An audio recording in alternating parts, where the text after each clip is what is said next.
Hey everyone, I'm going to go through some exercises that I typically give people as warm-ups for their squat. Sometimes they're in replace of their squat, and sometimes they're accessories to the squat.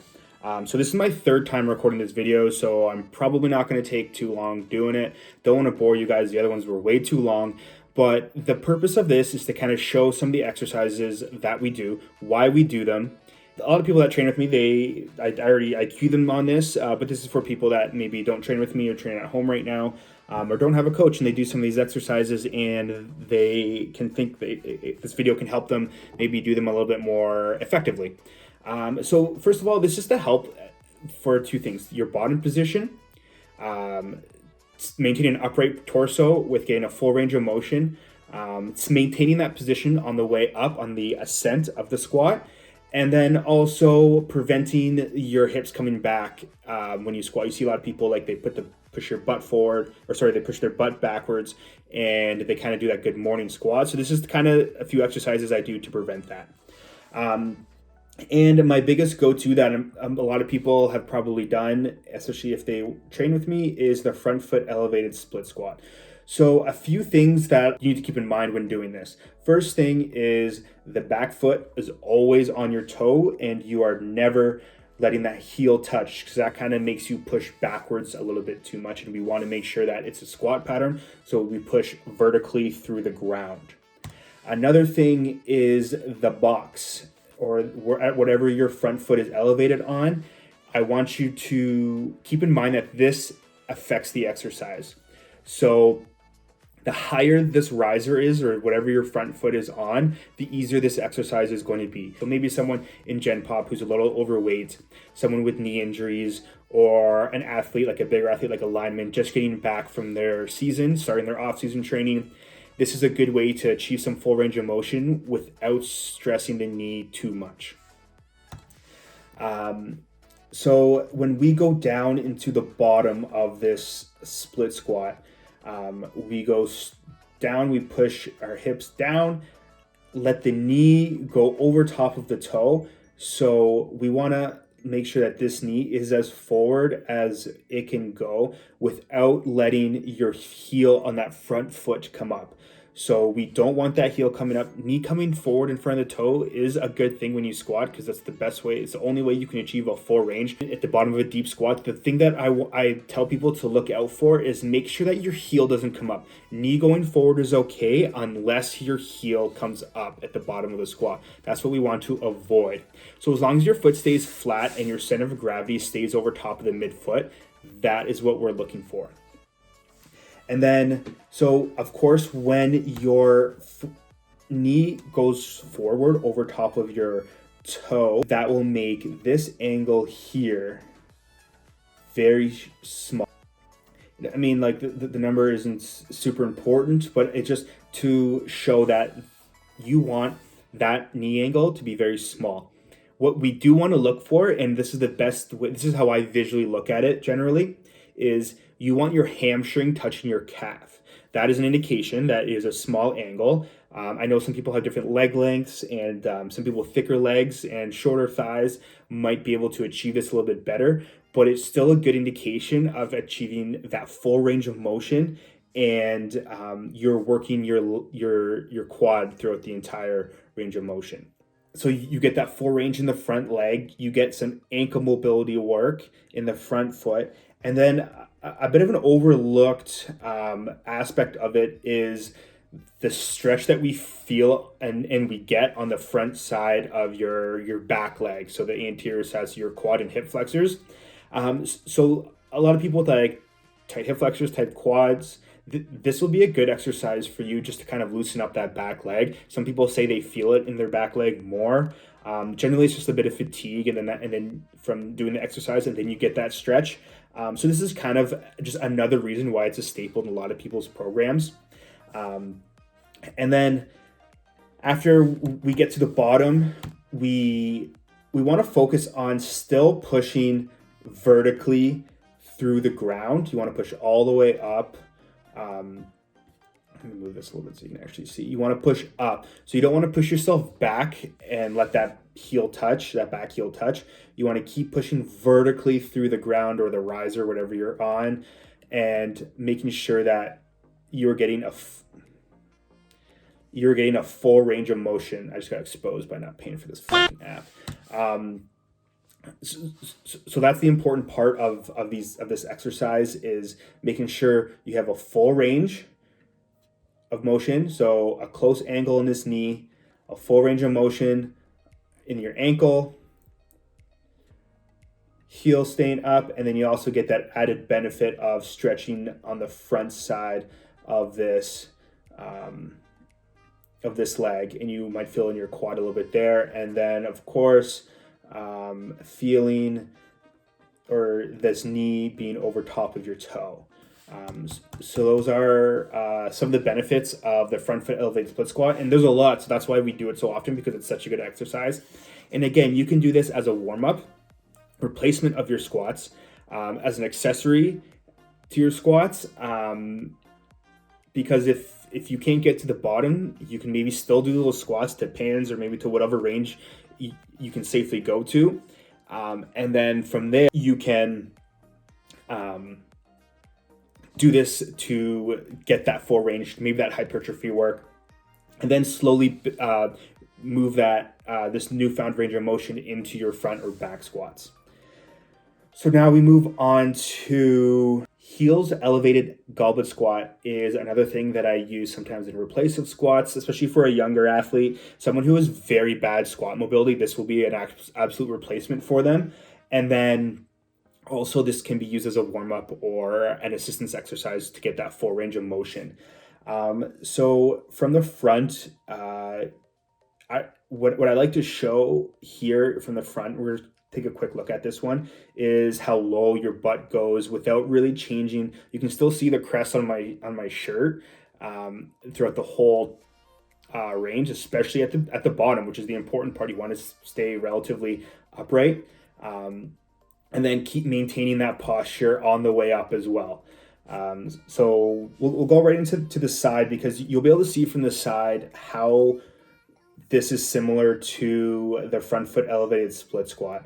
So if we look at the bottom, I actually get a bit of a deeper squat here, which is fine. I mean, it might be a little bit closer to how I would front squat, maybe not back squat, but it still achieves that full range of motion and that really close angle, which is what you want. And just like the front foot elevated split squat, my knee is in front of the toe there. And maybe a little bit more so. One thing that I do want people to understand is keeping that even pressure on the foot. And I know it's elevated a little bit, but making sure that heel doesn't come up. Again, like I said before, knees can go forward as long as your heels don't come up and the pressure's in the ball of your foot. You want to keep them flat foot with that center of gravity through the middle of your foot. One thing that I do want you to keep in mind is, so if we have this line here, make it a little straighter. So this is where my knees are right now. You can kind of just see them at the front there. And as I go through the ascent of the squat, is my knees stay there relatively for like quite some time as I come up. And my knees stay relatively close to that line until I basically am like finishing out the lockout, and my knees have to come back to straighten out perfectly. So those are a couple of things that I just want people to be aware of when they're squatting and when they're doing goblet squats, is the range of motion, keeping your foot flat. You can see how close the angle was in the knee, so your hamstring touching your calf again, and then maintaining that knee position as you come up. This will really help you push through the quads as you stand out of your squat and prevent your hips from coming back. So those two were a bit of a squat, like kind of like more strength and more like motor pattern exercises with a little bit of added flexibility in the ankles and the hip. The next thing that I want that we generally do is the use of 90-90. This is more of a traditional mobility exercise. One thing that I know people are obsessed with like pushing your knees out, and it is important for your knees to be in line with your foot. So if your foot here is straight or just slightly decked out, whatever position your foot is in, your knee should travel in that same direction. Excessive pushing outwards or excessive valgus or knees buckling inwards is not good on both directions. Ideally, it travels in the same line as your foot, because especially because your knee is a hinge, it goes in one direction. It's not supposed to be like twisting or anything. That's how people injure their knees. An excessive push out is like hard on the hip as well. Like people get kind of like if they squat wide or if they push their knees out too far, then they kind of get a little bit of like a hip pain, and it puts a lot of stress on on their groin and hip. So just make sure that your knee goes in line with your foot. And one thing that people kind of like overlook is that when you're in a deep squat position, there is internal rotation in the hip joint. So we need to focus on that hip internal rotation. So one thing that helps in internal work the internal rotation of the hip is the 90-90. So in this 90-90 position, you can see my left leg is internally rotated and my right leg is externally rotated. And this position alone is difficult to be in. So this, just holding this, maybe a little bit like rocking forward, like torso up and down, will probably be great for most people. I like to put movement in it. So what I like to do is have people do an alternating side to side. So what we do here is with your like kind of back leg or internally rotated leg, push it up into the air as high as you can, and then keeping this heel down. So this heel, you kind of want this to stay down, and this knee stays down as close to the ground as you can. I mean, it is hard to keep that knee down, but push it down as much as you can. And then as you're rotating, you want to kind of push those knees apart. So when I'm in this position, this knee has to now come up.